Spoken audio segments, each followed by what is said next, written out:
Brainworx markets their Aura Reverb plugin as a go-to reverb for synthesizers and sample-based music.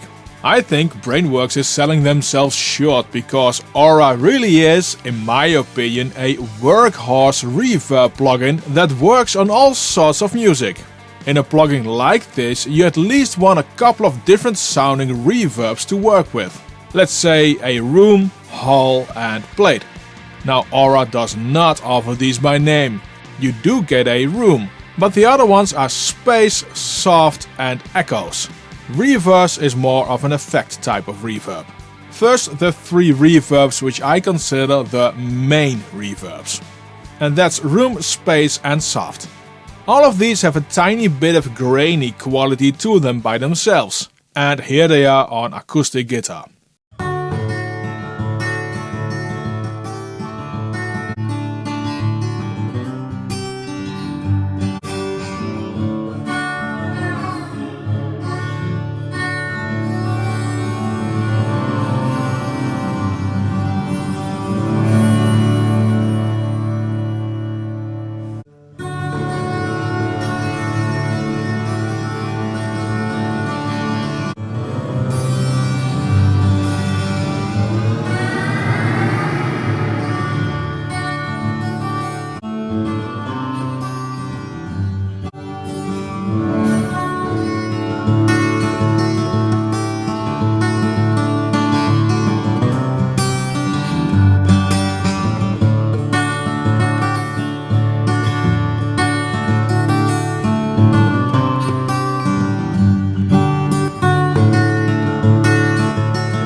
By dialing up the diffusion, you get a smoother and richer sound.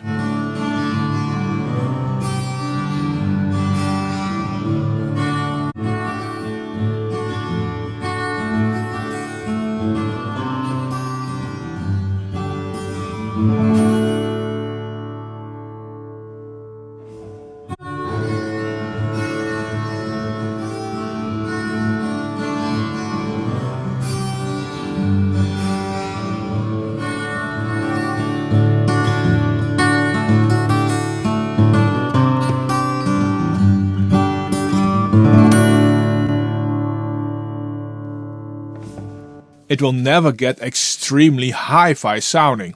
And that's not a bad thing. I often find that slightly more dirtier reverbs blend better in a mix than a crystal clean sounding lush reverb.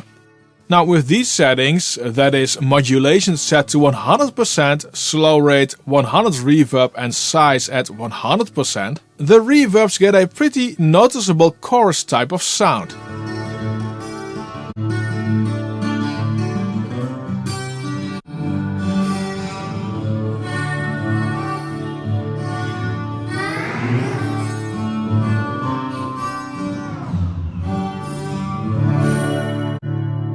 Use this to your advantage.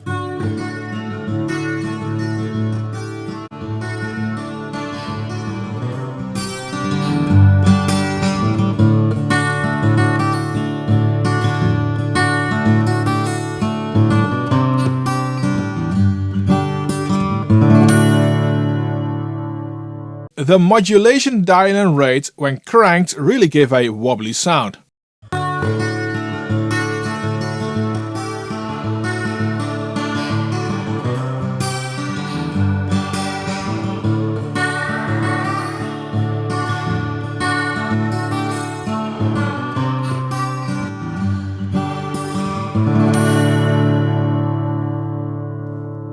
Of course, when you use it less, this can be used to create extra movement to the reverb. You can dirty up the sound of the reverb by using the drive. This one can be switched to pre or post and you have 3 different modes to choose from.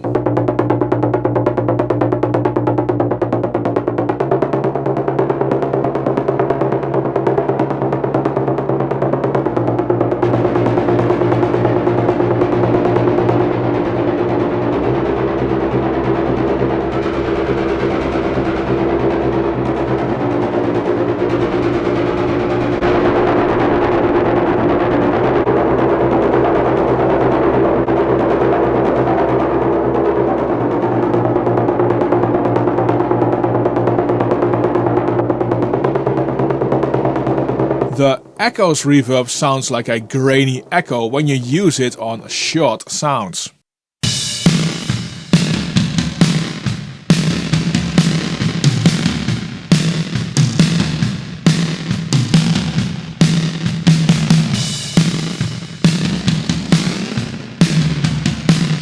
Diffusion makes it sound more like a regular reverb.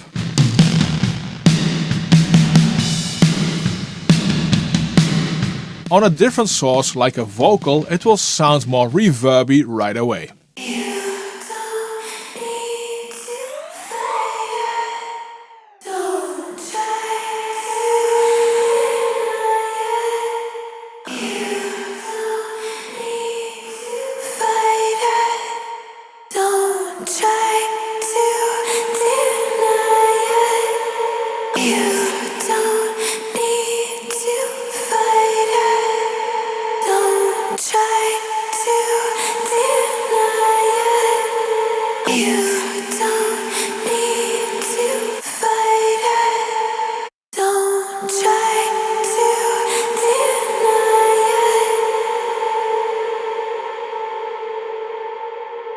Reverse is cool.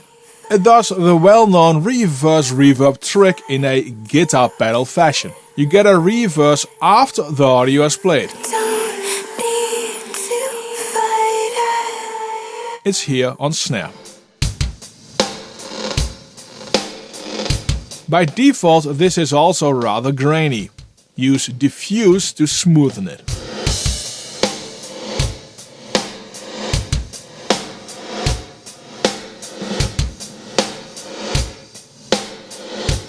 The size dial sets the length of this reverb.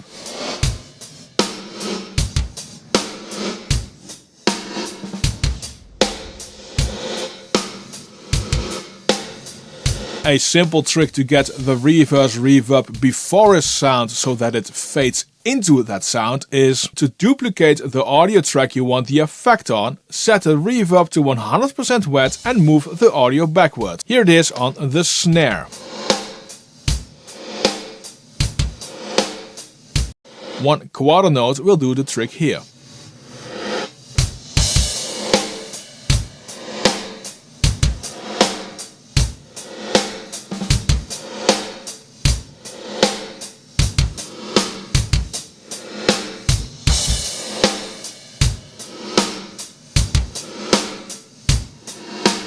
If the reversed reverb still sounds too grainy, you can always add a normal reverb after it.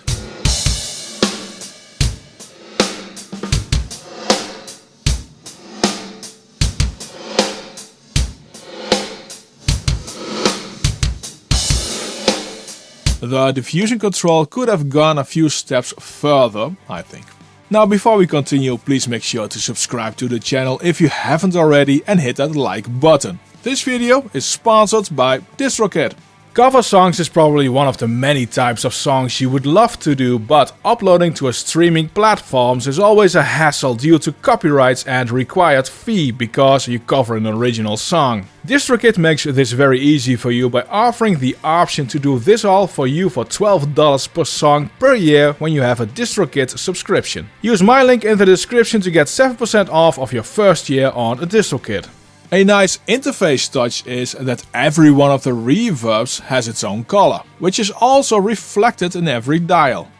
There will be no mistake here about which reverb you're working with. I like how this is done. On previous plugins by Brainworx, you sometimes could change the highlight colors. But like this, it is implemented in a good and useful way. I used the workhorse tag a few times already, and with a plugin like this you expect a bunch of tools to shape the reverb sound more. And Aura has them. I already pointed out the modulation and drive. Another big one is the low end and high end multiplier. This can change the low and high frequency reverb length independently of each other. You can set below or above which frequencies this will happen.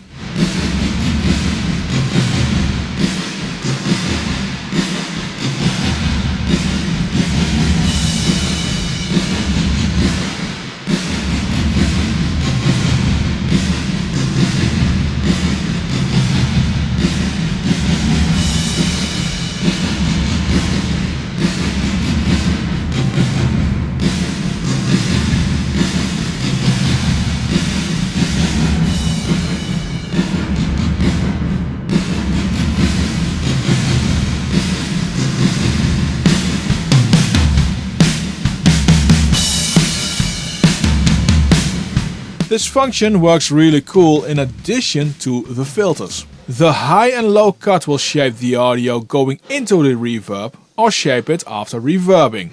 It's pre or post switchable.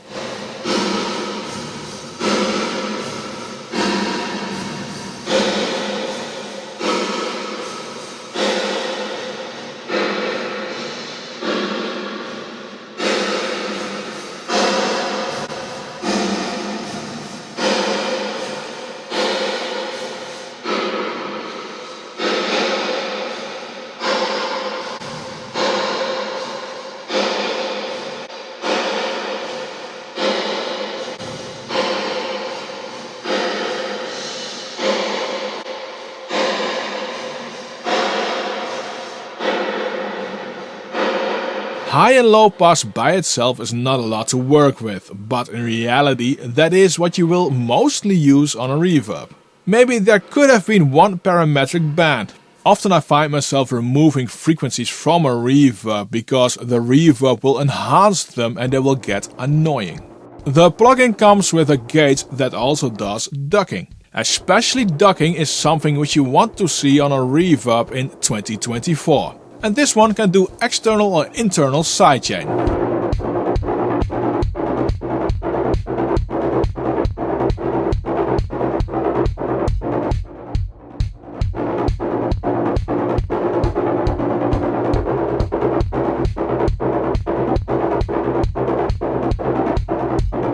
Like this, it's more of a creative effect, but it will make more sense when you use it on, for instance, vocal. Here's a voice which I have drenched in reverb, and by using the ducking I will bring out the original vocal.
You notice you really have to dial in all controls precisely to have a rather smooth ducking.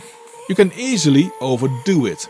The advantage of this technique is that you can use a wetter reverb but retain the clarity of a vocal pretty well.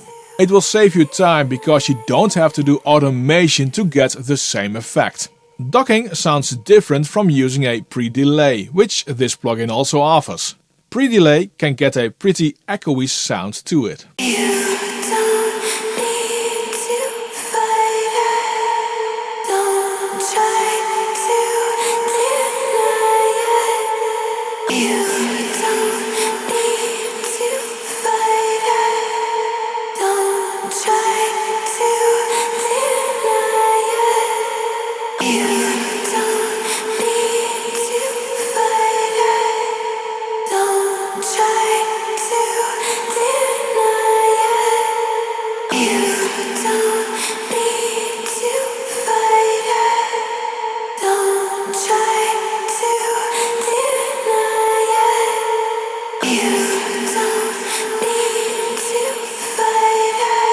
Freeze does exactly what it says.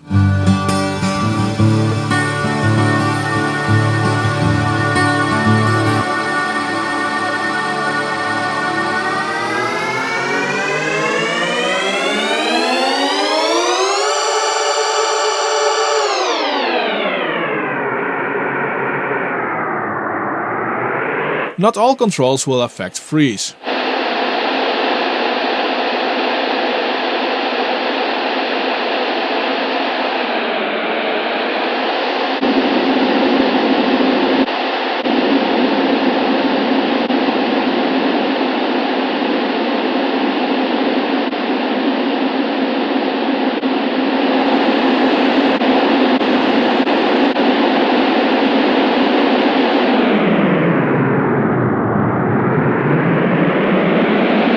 Overall, I think this is cool for soundscapes and some effects. Is it a sexy reverb? I don't think so. But it will be a reverb you will be using in every mix because it just works. And in the end, that is what you want and need.